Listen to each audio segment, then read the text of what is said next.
listening to Spurscast, episode 603. My name is Paul Garcia, and I'm your host here on the Spurscast. Today, I'll be joined by Project Spurs social media contributor, Mac Pena. In this episode, Mac and I will discuss the Spurs in their last 3 games, the latest on LaMarcus Aldridge's departure, and the slow starts for the Spurs this season. So before we begin, Mac is one of our new guests here on the Spurscast. He just joined our team this past season over at Project Spurs. Mac, can you give the listeners kind of some background on how you joined our team and you know what you're helping out with Project Spurs? Yeah, so first of all, I'm super excited to join prestigious, the Project Spurs network. I think you guys were probably one of the first Spurs related social media sites that to follow, and I think that I've definitely watched y'all grow or watched now us, because I'm part of you guys now. Yeah. I think I've definitely watched you guys grow, and it's just. It's definitely one of the first places you go to whenever you're looking for Spurs content, and so I've dabbled in a little bit of contributing. I contributed to News 4 a little bit, and Jeff has kind of been that the guiding light throughout the entire thing. And through Jeff, I met Mike, and then the rest of the cast, and so, just exchanging pleasantries here and there and talking to Mike, when I noticed that they had the social media opening, I definitely wanted to get back into the saddle and start contributing, at least not only to, my own projects on the side, the little things that I do have, but I wanted to be a part of a bigger network, so that way, I can learn and grow and see what other people are doing, and be a part of a team. That way so that way I can further my experience in what I'm doing. This is something that I'm not doing for my career, because I have my own career on the side, but it's something that I'm doing just because I enjoy it, and I enjoy that network and the camaraderie that we get out of it. So when Mike presented the opportunity for me to join, I took it, and I wanted to, I really, really wanted to be a part of the team. So I've been extremely happy with what I've done, and hopefully I can contribute some more and do some more things with Project Spurs altogether. Awesome, yeah, and I would just tell Spurscast listeners, if you've been seeing Ben Bornstein's pieces on the draft prospects, Mac, you've been the one who's been doing a lot of those graphics, right, on those.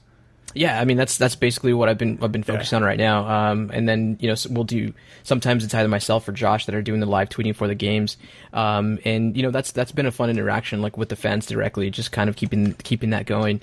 And then Josh, my counterpart, has been doing a whole lot of work for the social media side, and so it's kind of that dynamic 1-2 punch between us two, and so it's been a lot of fun so far.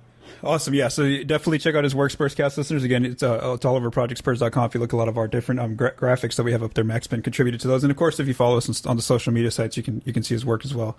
And now he's helping us. All right, let's go ahead and jump right into this episode, Mac. Since the last time I recorded, which was on a Saturday, the Spurs have played 3 games since then. And I will note that all of these games were without DeMar DeRozan. He has been away from the team. We know that he was, attending the funeral for his father, who passed away recently. And then Coach Pop says that, they're trying to get him back into the rotation, but it's difficult to do because of the COVID issues, where they have to make sure that the players that were out, away from the team have to clear so many days. So these past 3 games, the Spurs have not had DeRozan as part of their group. So let's go back to Sunday first of all. So this is not a good night for the Spurs. They lost by 35 against the Philadelphia 76ers. No Joel Embiid for Philly, but it didn't matter. I mean, it was really that third quarter. It was just the Spurs got blown away. They let Philly score 46 points, and the Spurs only scored 21. So that was pretty much your ball game there. Then on Monday, the Spurs bounced back on the second night of a back-to-back, but they win in Detroit by 10 points, but it was a pretty comfortable win. The Spurs led by as many as 23 points, and they had a really good dominant defensive night where they held Detroit to 99 points. Then on Wednesday, the Spurs got a comeback victory against the Chicago Bulls. They won by 7, but the reason why that one's extraordinary is just the fact that no lead against for an opposing team, no lead aside from 23 points is safe anymore for an opposing team, because the Spurs show that they can come back from a 23-point deficit. And it's cool because for me, that I like to talk about stats and stuff, and I have these little trackers on my spreadsheets, and one of them is like, what's the Spurs' record when they go down by 10? Then what's it when they go down by 15? And they've had 2 comeback wins this year by 16 points. That's been their biggest margin to come back from. But last night was that 23-point comeback in the second quarter where they were down by 23, and they ended up the reason why they made that comeback was a superb offense in the fourth, but then also their lockdown defense in the fourth, where they outscored Chicago 39-19, and then overall they hold the Bulls to 99 points.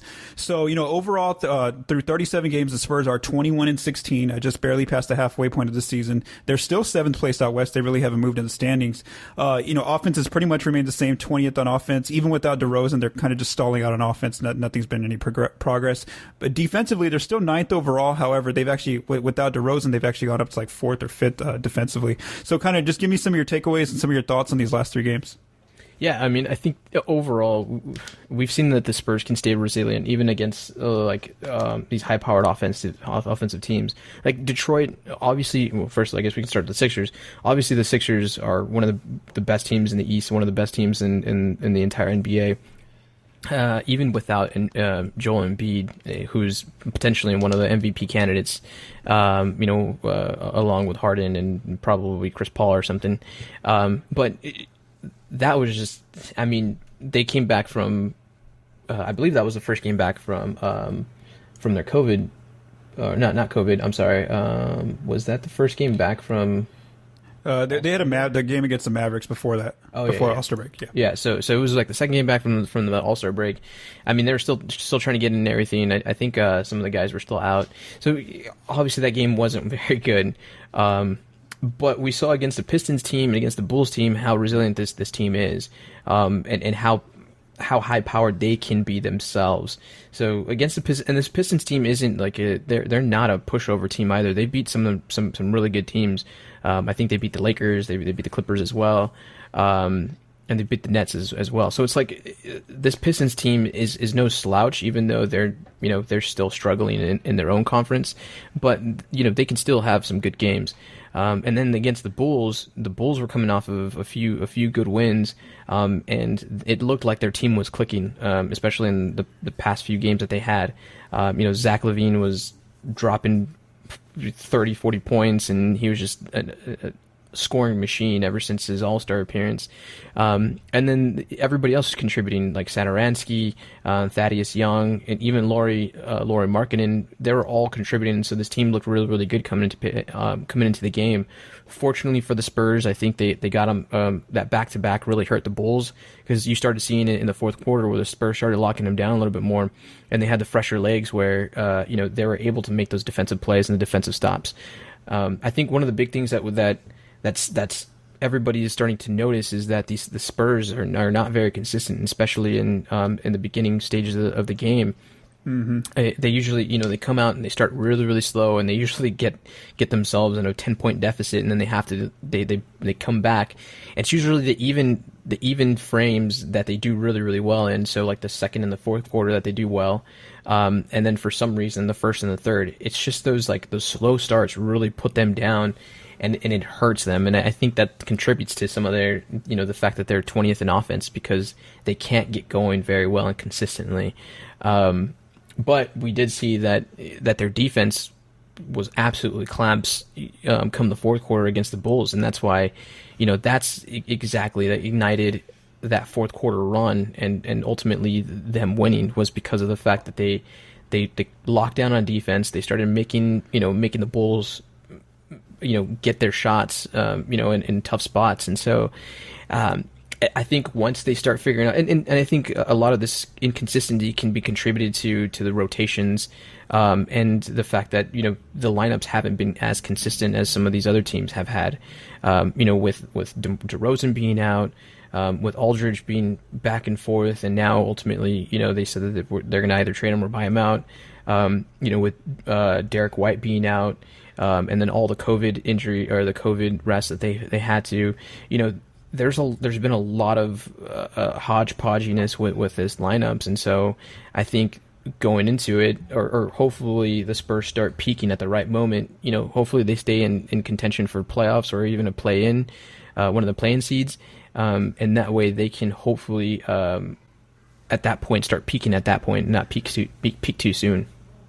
Yeah, and one of the things I wanted to talk about was that the last episode I had discussed how the Spurs were pretty much dominating the East, and it wasn't going to look so good if they had lost to the Bulls and then also the Sixers. Now the one, like you kind of mentioned, Philly's a really good team. They're actually number one in the East, and so the Spurs' two losses in the East have only been to Philly and the Nets, and of course those are two of the dominant teams out East. Absolutely. And then they just looked so comfortable against Detroit, where they had, like I said, they had a 23-point lead. They did have to make a little bit of a comeback. Detroit had their early part of the game, like you mentioned. San Antonio kind of stalled out at the beginning, but then they looked pretty comfortable, and you could call that a win pretty early. And then to show that they could come back against this Bulls team, like you mentioned, Chicago kind of ran out of gas there in the fourth, but also you could just see the Spurs' defensive intensity pick up. Midway through the third, when they got within like 13 points of Chicago, that's when you kind of like, oh, wait a minute, this is getting interesting now. Yes. And of course, you could just see those young players, DeJounte, Keldon Johnson, Lonnie Walker, they were just playing lockdown defense in the fourth, and they were very physical with the Bulls defense, and you could just tell them almost like you just turned up their defensive intensity, and so they were able to make that comeback. And the Bulls just looked like a really young team in the fourth quarter, where they just didn't know what to do.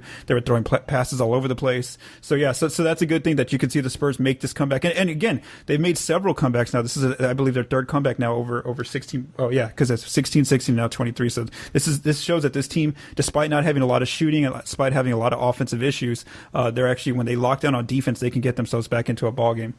Yeah, I think there was a graphic that they put on yesterday that showed there was like 5 or 6 teams that have more than I think it was I believe more than 8 wins or 8 comeback wins with the 10-point deficit, and the Spurs were up there. One of the highest ones. I think they had 8 plus or more than 8 wins with a 10-plus deficit, and then yesterday's 23-point deficit coming back and winning. That was number 9. So that would put them into one of the top teams that come back even from larger deficits, which is great. And it shows, I think this is one thing that it shows that's different about this team than it was in years past, is the resiliency. Is like this young team, they have a lot of that fight. And you saw it with DeJounte in the fourth. I think he tried to steal a pass, and then I think it went out of bounds or something like that, but he ended up disrupting the play is what essentially had happened.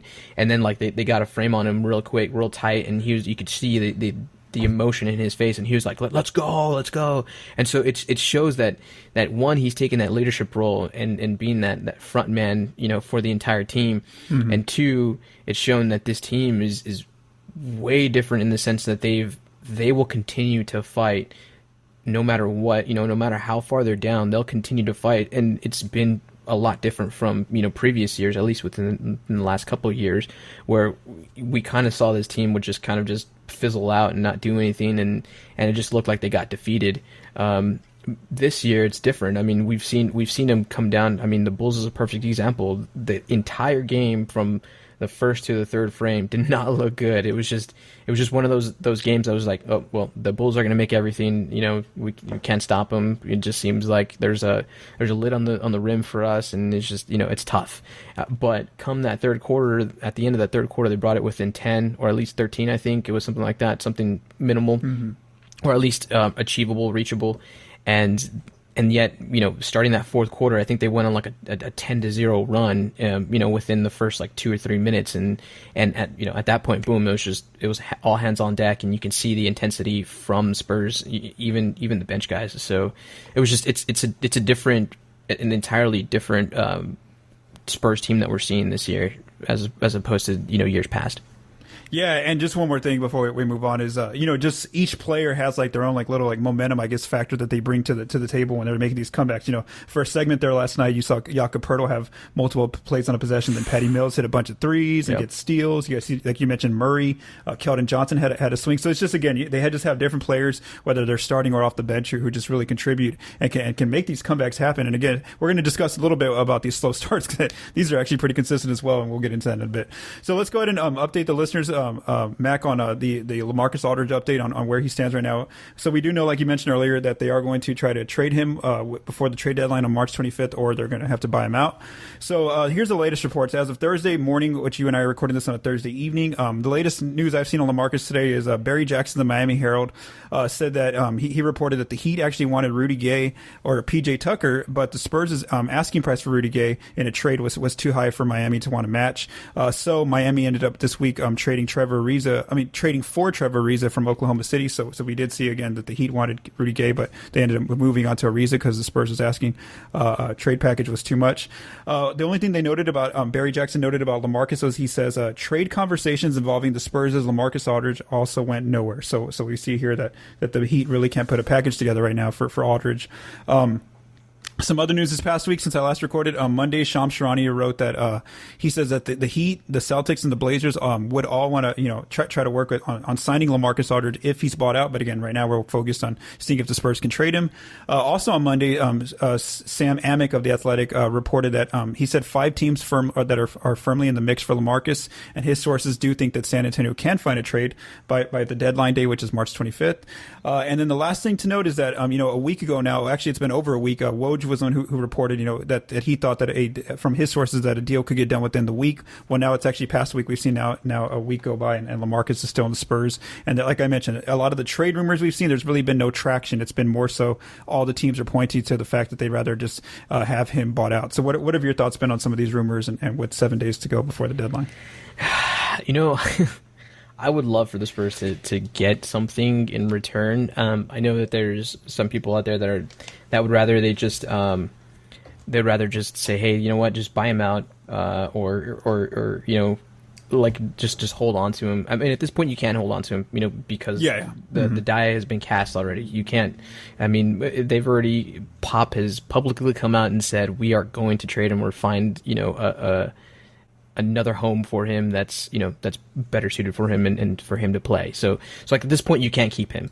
So I mean, for me personally, I think it comes down to the fact that, like, look, if you aren't going to get something that you're going to find value in, I mean, whatever. I mean, for me, because of how like covert ops the Spurs are, I kind of tend to not buy into any of the reports, whether they're good or bad. I mean, I just sit back and I'm just waiting. It's kind of like that meme where Michael Jackson's sitting back and eating popcorn. Because it's like I'm just enjoying the time. I'm enjoying what's going on. Like, hey, there's finally something going on mid-season since 2014 when the Spurs traded for Austin Day. So it's finally there's something going on that's happening behind the scenes that either should happen, either potentially there's a buyout or either potentially there's a trade. Whether something, whether one of those two happen, that's fine. I'm just happy that the Spurs are actually looking forward to the future and just saying, you know what, hey, we've got to cut our losses here. So whether Aldridge does get bought out, which is seemingly likely going to happen, like that's more increasing every day. I think it's, I mean, I'm good with that. At the same time, if they trade him and if they only get like a second rounder and and a filler, then hey, that's fine too. I thought that what I was interested in was that Rudy Gay, was the Rudy Gay mention or article about him, them wanting a little bit more than what they got, than what Miami got for Trevor Ariza, which was Myers Leonard and a second rounder.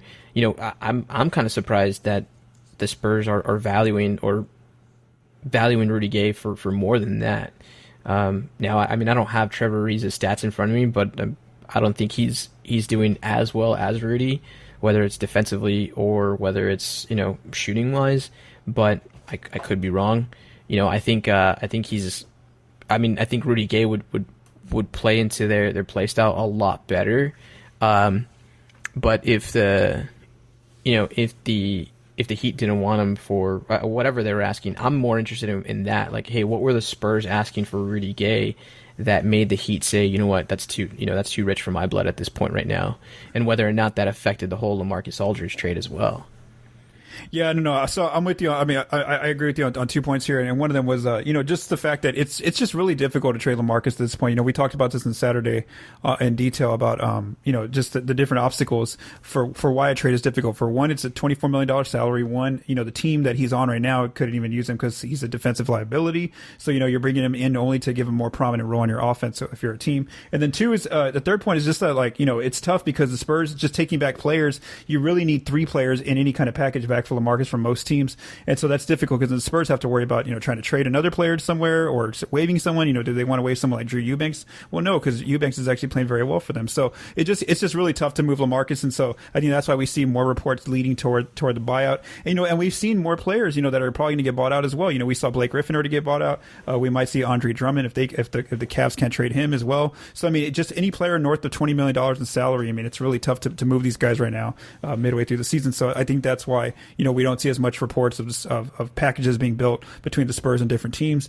And then one thing you commented on that I want to make sure to mention is that we did see reports just I think right before All-Star break where I think it was Shams who reported that all the Spurs vets are getting trade calls where it's DeRozan, Aldridge, Rudy Gay, Patty Mills, and Trey Lyles. So from that reporting, the Spurs are only taking calls on these players. We're not saying that they're being aggressive in shopping these players.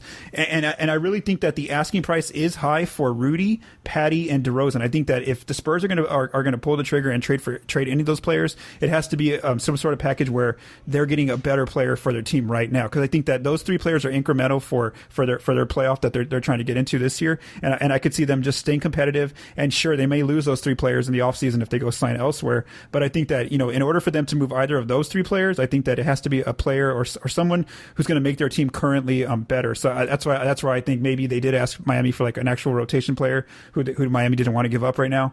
Because again, that's where I think where they see Rudy, DeMar, and Patty. Whereas LaMarcus and Trey Lyles, well then, hey, if they can get an asset right now, like a second round pick or something, then I think you're right. I think they pulled the trigger and they make that move. But of course, we do see that those teams right now, there's not teams out there who want to give up those kind of assets for either for LaMarcus right now at the moment, even though we haven't seen Trace name in any kind of rumors. So let me ask you, ideally, like if you could play an NBA GM, like a 2K GM, where would you want him to go? Like realistically, like where would you want him to go? Like would you want him to go back to Portland and maybe get back like Zach Collins and Derek Jones Jr.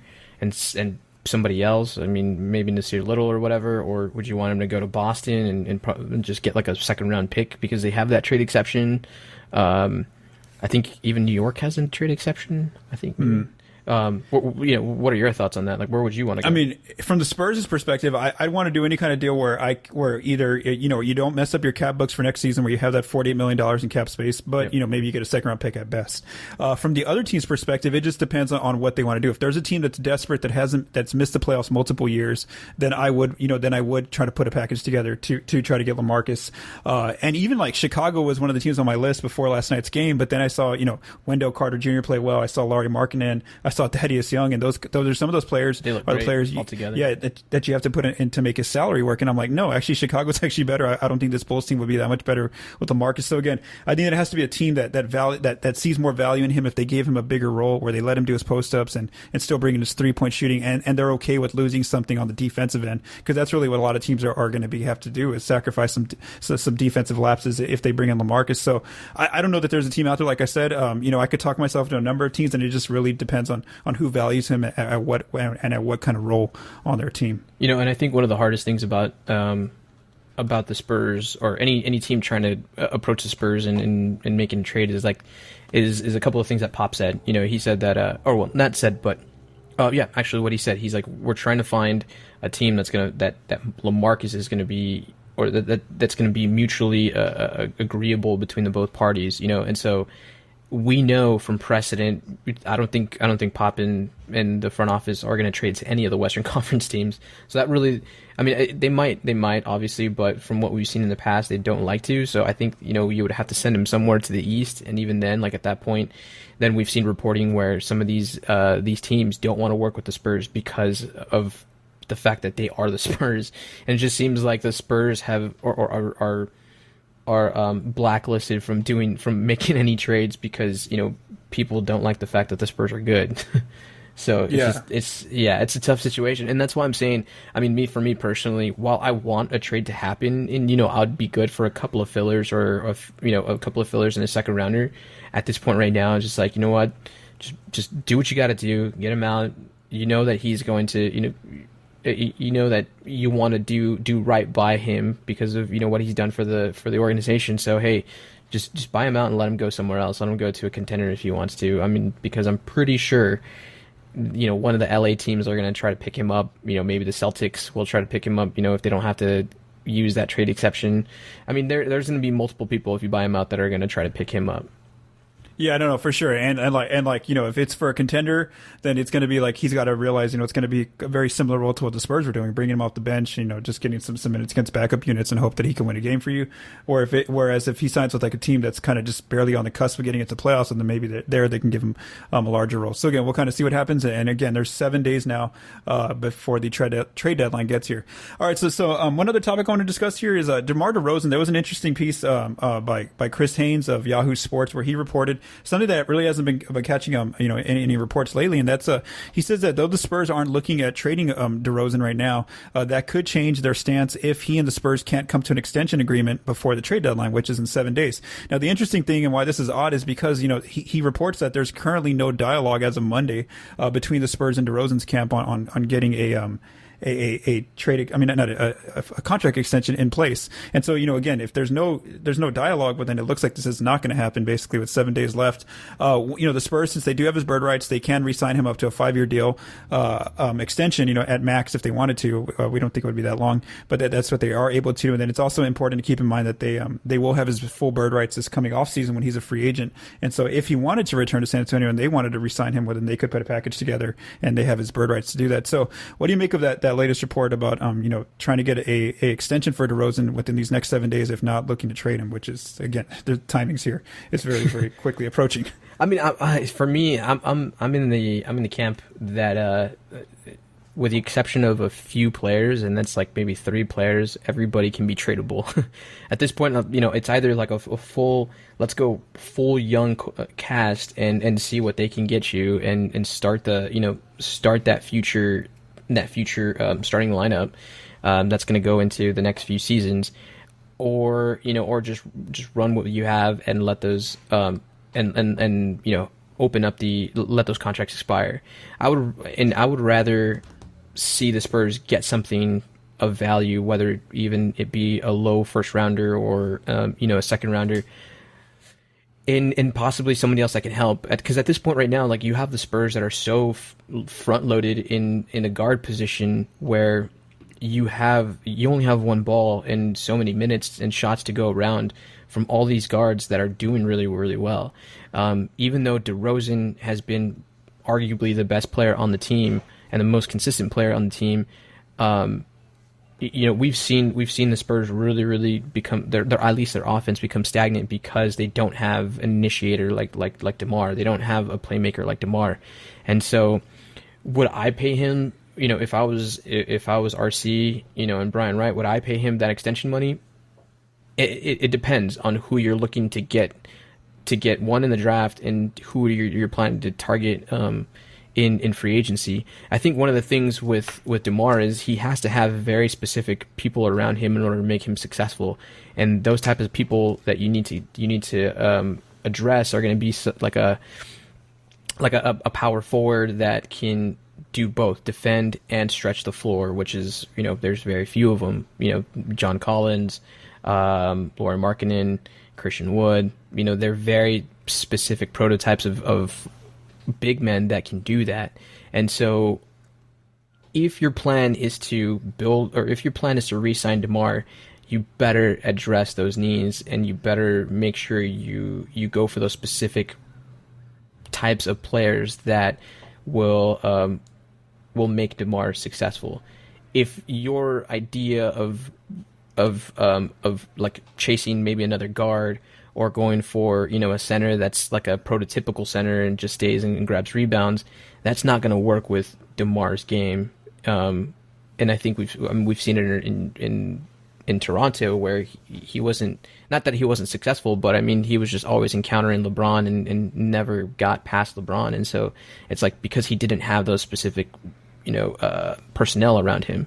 So I'm all for extending DeMar. Hopefully it's something for small, like a 2+1, and it's not for a lot of money. Maybe in the low 20s so you don't want to lowball him, but at the same time you don't want to like extend him and max him, because he's going to be 34, probably even more. He's going to be like 35, 36 by the time he gets out of this contract.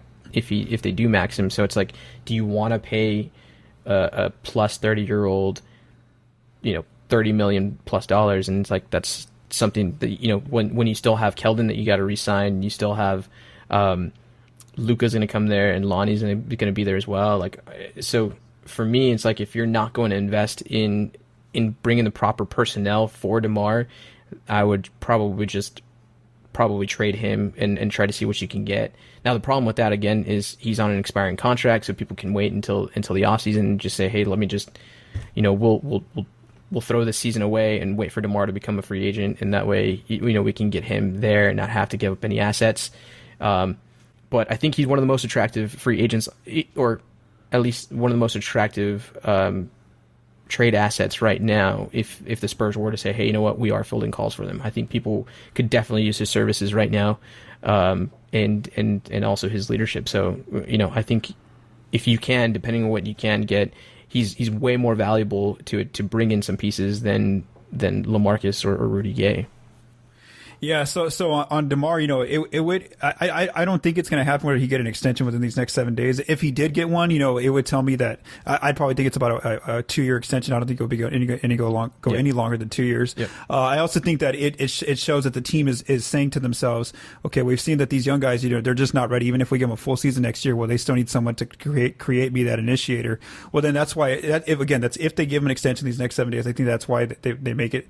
They do it that way. However, if they don't, well, then I think that their approach is, okay, well, guess what? We're still a 7 seed even with DeMar. We're not that good. We're not a top 4 team yet in the West. So, so if we send him now, we're not even guaranteed right now at this point that we can even get into the playoffs. The Spurs could just hit a losing streak. Something could happen with injuries and they could fall out. And so, maybe they go into the playoffs if they can get there and see, how they finish this year. Are they very competitive and think that bringing DeMar back in the offseason will keep them there? Or do they think, hey, let's just, let him walk in free agency and then, give these young guys the keys and really make them have to be responsible for being for all the playmaking going forward. So again, it wouldn't shock me if they did extend him in these next few days, but again, I'm kind of expecting that they don't extend him and even in the offseason, like I said, I think it's a good chance he comes back, but also, he could end up walking just depending on what the team sees and where they want to go in the future. Let's move on to our last topic here, and this is just a quick little discussion on the thoughts on these slow starts that we talked about earlier. So, for you and I on the outline, there's like a visual, and I put this on Twitter on Paul Garcia NBA if Spurscast listeners want to visit there, and I put the little table that Mac and I are looking at here, and so we do see some little themes here. On offense in the first quarter, in pretty much all the quarters, offense is never a great thing for the Spurs in these quarters where they're 24th in the first quarter, 12th ranked in the second quarter, 18th in the third, and then offensively in the fourth quarter, 20th. So again, the main consistent part is that they're not very good on offense overall. Then on defense is where we see where this team really excels in certain quarters. In the first quarter, they're 28th ranked. Then all of a sudden, the second quarter, they're the best defense in that quarter. The third quarter, they go back to being the 26th ranked defense. Then in the fourth quarter, they end up being the 10th best defense. And again, these kind of tie into those themes that Mac and I talked about where, they make these comebacks. And you see this a lot with some of the other data. We know that on average, this team leads by 12.3 points in a game, but then on average, they also fall behind by 12.5 points. We see that they've led by 10 in 54% of their games, but they've also fallen behind by 10 in 59% of their games. And so, one unit that Coach Pop wants to go to is that new starting lineup of DeJounte Murray, Derek White, DeMar DeRozan, Keldon Johnson, and Jakob Poeltl. Now, that group is doing very well in first quarters. They're a plus 9.3 points per 100. However, it's very small sample size because of all the injuries early on to Derek. Then, of course, like you mentioned, Mac with the players getting COVID, multiple players getting COVID. Mm-hmm. Then, of course, DeRozan's been out as well because of the death of a family member. So that unit actually is playing very well when they are together in the first quarter. But then in the third quarter, they actually fall apart as well. They're minus 14 points per 100. And one interesting thing we saw in this last game against the Bulls was that Coach Pop actually started Rudy Gay in the third quarter against the Bulls, and then he brought Keldon Johnson back off the bench in that game. And then of course Keldon got all the minutes in the fourth. But it was still an interesting move that he made there. So what are some of your thoughts on these slow starts so far this year? Yeah, and like I mentioned earlier in the segment, I think it has to be attributed to the fact that the starting lineup has been inconsistent. They haven't had a consistent starting five I don't think ever this entire season. So it's just like, and obviously that attributes to the first quarter and the opening frame where it's just a stagnant offense in the very, very beginning, or it's just a stagnant Spurs team in the very beginning, because they gotta mesh with each other, and that chemistry isn't there 100%. And for the third quarter, I mean, for me, as you know, whenever I used to play sports, which was a long time ago, you would think that the third quarter would be one of your best quarters, because you make your adjustments, you come out there refreshed, you have some time to breathe, and then you know the game plan. Like, you guys see exactly what the other team is doing, and so you have a game plan of what you want to execute. And so for it to be one of the worst quarters, it's just it makes, I mean, it's kind of frustrating, and that's why this whole inconsistent thing is, I mean, there's a lot there's a lot of nuances that go on into why this team is suffering, or at least inconsistent as what the data is showing. And I mean, for them to have like the number one ranked defense in the second quarter, and them have the number one net rating in the second quarter, you can tell like that they have that potential not to be number one, but the potential to be great on a consistent basis. And overall, the data, that's what the data is showing, is like you can tell that if there's this trend that continues happening over and over and over and over and over again, you know that obviously that those are things that you need to work on. But, you know, in between COVID, in between all the, especially all the traveling that they're doing within the next 30, 40 days, you know, the amount of games that they're playing, like all of that stuff comes back to them, comes back to it still being inconsistent, like whether it be their travel, whether it be their sleep schedule, whether it be just the starting lineup. It's just the inconsistency is just showing, in the fact that this team is still fairly new, like, playing with each other. I mean, Keldon is in his third year. You know, Lonnie is in his third year. DeJounte is coming back from his ACL. Like, he's 1 year removed from his ACL return. So last year he was back from his ACL, and so this year it's kind of like his full-fledged, year coming back. So he's getting into his game. And then Derek, unfortunately, he's had, multiple injuries and dealing with COVID and stuff like that. So he's still kind of inconsistent in finding his stride.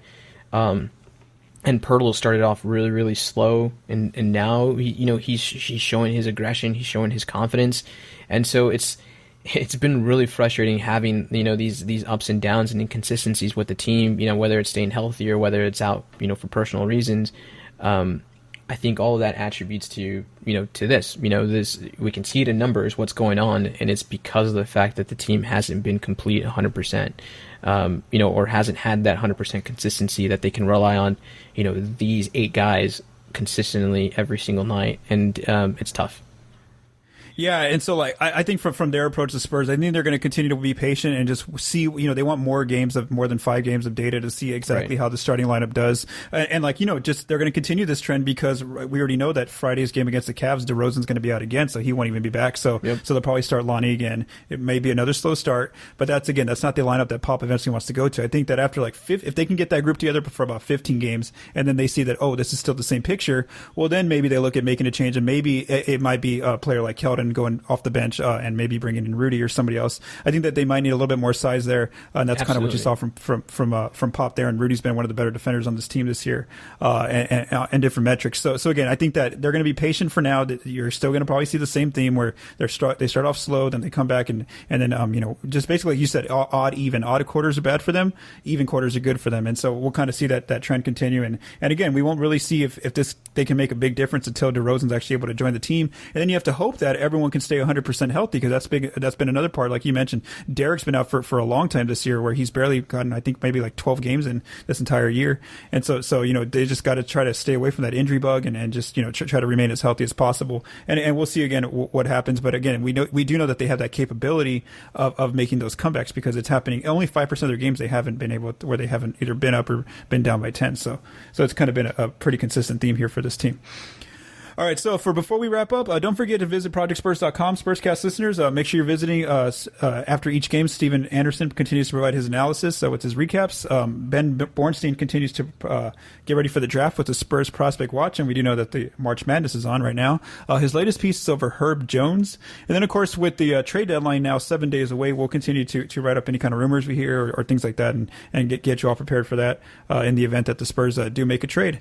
So thanks again to Mac for joining me here on the Spurscast, and to Michael De Leon for mixing and producing this episode. From all of us at Project Spurs, stay safe and have a great day.